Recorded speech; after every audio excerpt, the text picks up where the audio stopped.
கண்மூடி கண் திறக்கிறதுக்குள்ளே பகவானுடைய லோகத்தில் இவர் நிற்கிறார். பகவான் சாஸ்தாவை நேரம் தரிசனம் பண்ண உடனே சொல்ல முடியாத ஆனந்தம் இவருக்கு ஏற்பட்டது.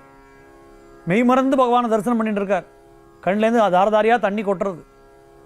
இப்படியே பகவானை தரிசனம் பண்ணும்போது இந்த மாயையுடைய விளையாட்டு கொஞ்ச நேரம் ஆன உடனே இவருக்கு மனசுக்குள்ள ஒரு எண்ணம் ஏற்படுறது.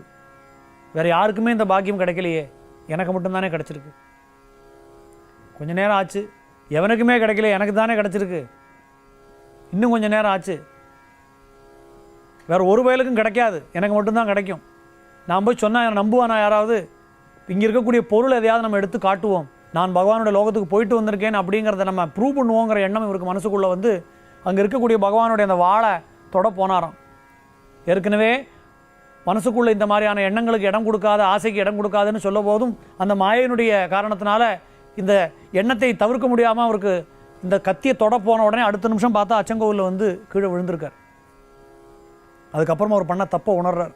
கிடைத்தற்கரிய ஒரு பொக்கிஷம் எனக்கு கிடச்சிது, அதை நான் பயன்படுத்திக்காமல் ஒரு அல்ப ஆசைக்காக பேர் புகழுக்கு ஆசைப்பட்டு இதை நான் இழந்துட்டேனே.